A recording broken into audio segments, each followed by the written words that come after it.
Good evening. You're watching the news on Croatian television. Work is underway to restore clean water to Slavonski Brod after complications from an oil spill have left some 90,000 residents without drinking water since Saturday. State and municipal officials say they are working to restore services.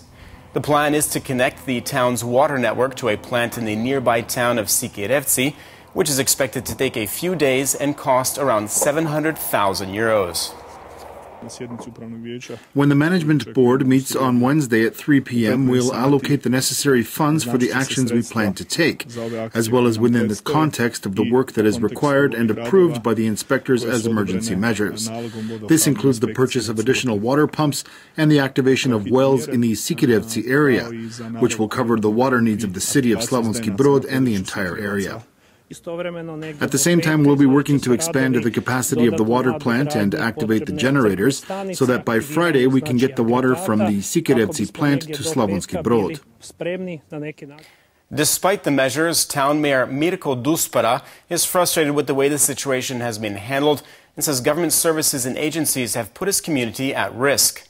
He believes the contamination is related to an oil leak which occurred last Wednesday during repairs to a pipeline owned by Crodux.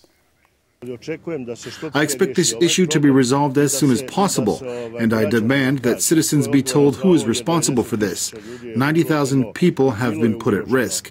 The institutions clearly didn't function the way they should have.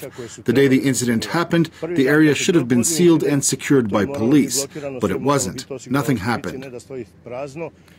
Meanwhile, military personnel and the Red Cross have been providing some much-needed assistance to the area. Tanker trucks have been set up around Slavonski Brod, where residents can fill containers with clean drinking water. At the same time, locals are clearly frustrated with the overall situation. Is it difficult for you to carry the water to your house? Well, no. My car is right here, so I can manage. Luckily, I'm still in good enough shape. I've got 20 liters right here. Do you think the people responsible for the contamination will ever be found?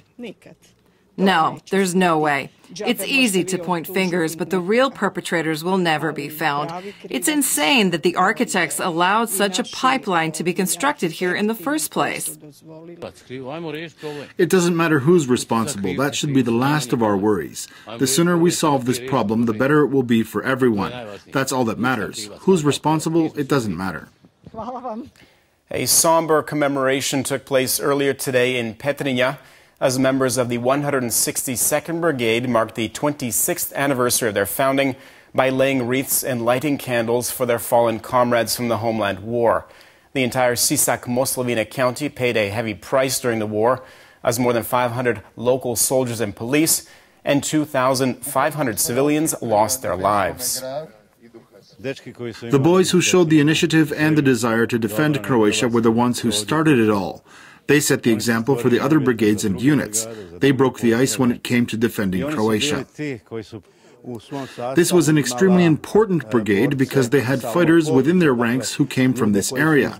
These were the people who lost everything. They were driven from their homes and had a much heavier burden to carry than other units which were created during that time. The Easter long weekend traditionally marks the beginning of the early tourism season, or what industry calls the pre-season. According to incomplete data from the Statistics Bureau, Croatia welcomed more than 74,000 tourists over the weekend, resulting in just under 230,000 overnight stays. These numbers are already stronger than those seen in 2016, when Easter also fell slightly earlier in the year. Tourism Minister Gari Capelli says predictions remain strong for the rest of 2018. We're shooting for realistic figures. We predict that we'll have around 5 to 7% growth in the pre-season and slightly more in the post-season. Meanwhile, during the peak summer season, we will continue to be affected by the lack of adequate hotel capacity. Taking a quick look at sports, the Croatian men's handball team has gathered in Zagreb for a team practice before heading off to Sweden on Tuesday. Croatia will play 2 friendly games on April 5th and 7th versus the runners-up from the recent European Championships. We have a lot of work ahead of us this year.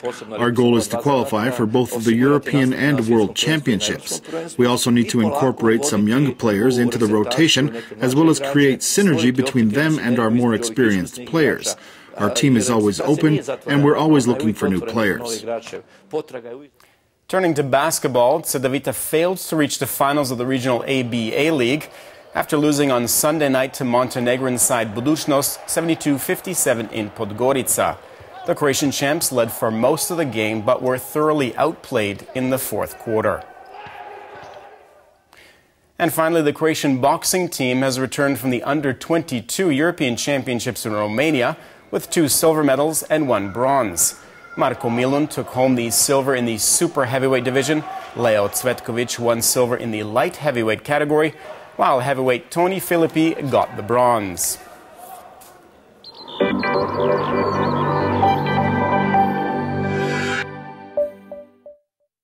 The weather forecast for tomorrow calls for mostly sunny skies and slightly warmer than today.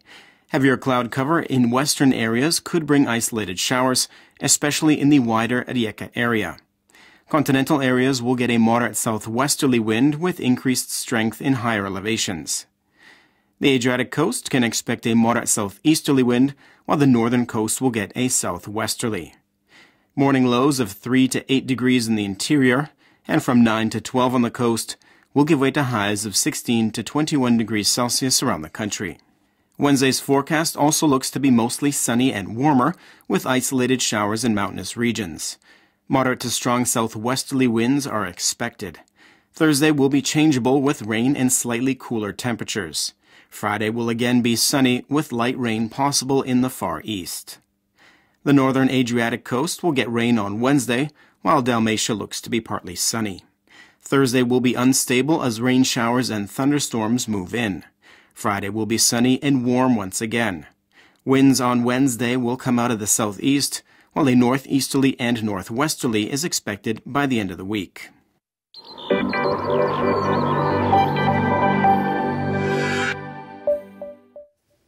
And that brings us to the end of our program. Thanks for watching. We'll see you again tomorrow night.